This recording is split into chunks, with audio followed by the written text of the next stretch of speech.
Good morning Year 4. Your home learning today is going to ask you to use the skill of rounding, and as we covered this back in the autumn term, I thought I'd do a very quick recap for you. So we're going to look at rounding numbers to the nearest 10 and 100.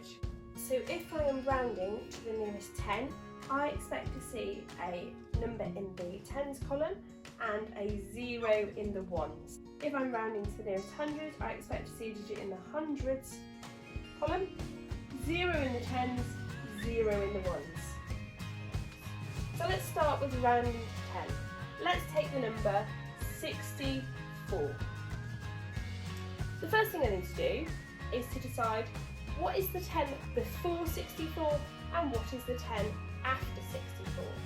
So the 10 before 64 is 60, I'm going to place that on my number line, and the 10 after 64 is 70. I'm now going to place the number 64 onto my number line. 60, 61, 62, 63, 64. So 64 would sit here. You may remember when we covered this in the autumn term, we used a famous Mr. Man character to help us, and that would be Mr. Tickle. So Mr. Tickle, as you know, has very long arms. He's very good at reaching things and very good at tickling too.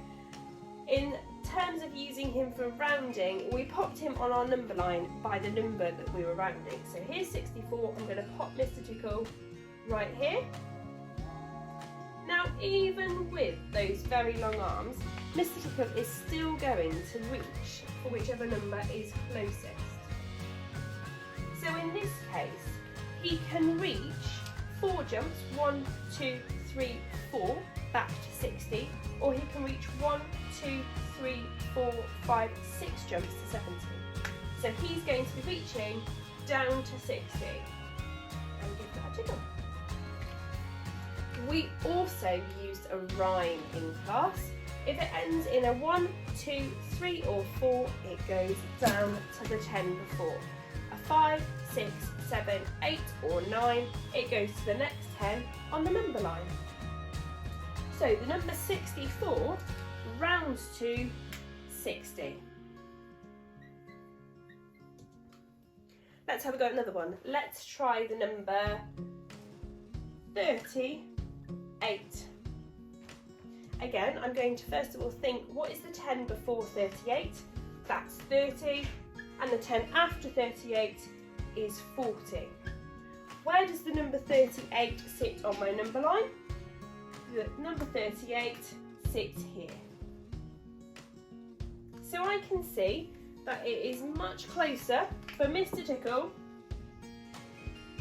to be reaching to the number 40 than it is for him to reach to the number 30. Therefore, the number 38 rounds to 40.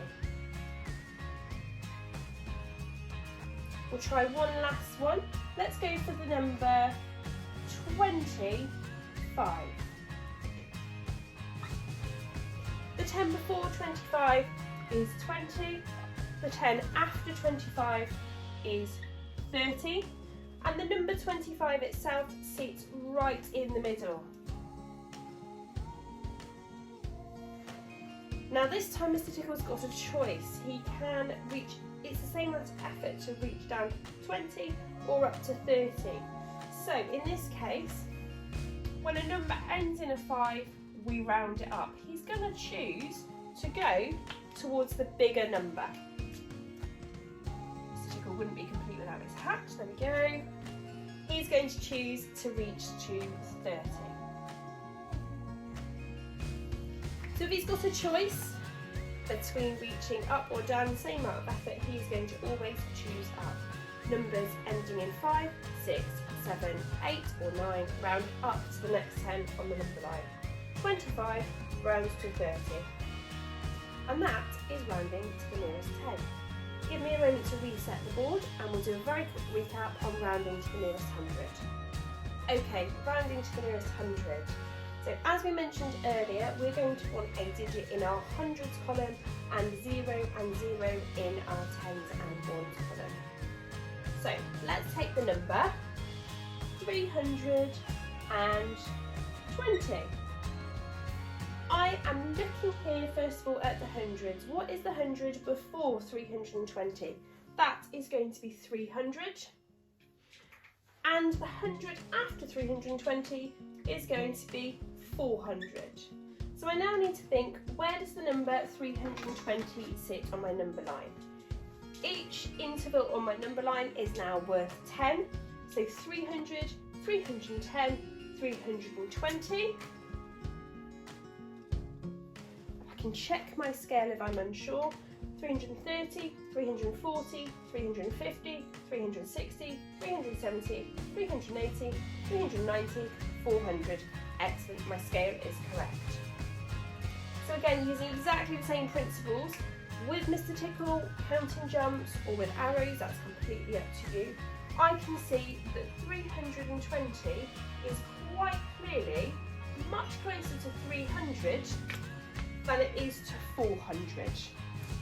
I'll step back in a second and you can see the full number line. So 320 rounds to 300. Now you can see, as I mentioned at the beginning, we've got a digit in our hundreds column and then 0 in our tens and 0 in our ones. That is exactly what we want when we're rounding to the nearest 100. Let's try another number. Let's try the number 658.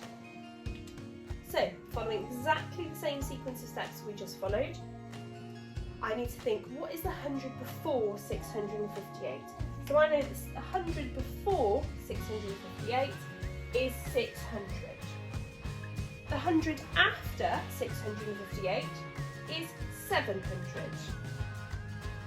Now these intervals, again, they mark intervals of 10. So 650 would be 10, 20, 30, 40, 50. This would be 650. I've got 658, so it's not quite 660. I reckon about there. 658. So we've crossed that halfway line. This 50 mark here, a red line to help us. This is our halfway mark. Anything at that mark, at 650 or above, is going to round up. So I can see that we are rounding this number here up. So 658 rounds to 700.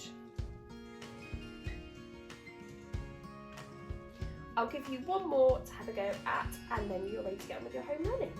So let's try the number 972. So the 100 before 972 is 900. What is the 100 after 972? That would be 1000. Each interval is worth 10, and in the middle I can see I've got 950 here. So 972, 910, 20, 30, 40, 50, 60, 70, and I think it's going to be about there.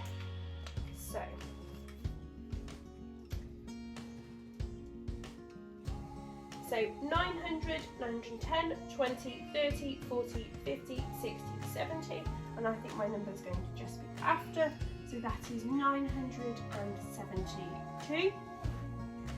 And I can see already we've passed this halfway mark here, which would be 950. We've passed that halfway mark, so we're definitely rounding this number up. So 972 rounds up to 1000. And that is a very quick recap on rounding today. Hopefully that will help you with your home learning. If you have any questions, please just send me a dojo and I will get back to you as soon as I can. Have a good day.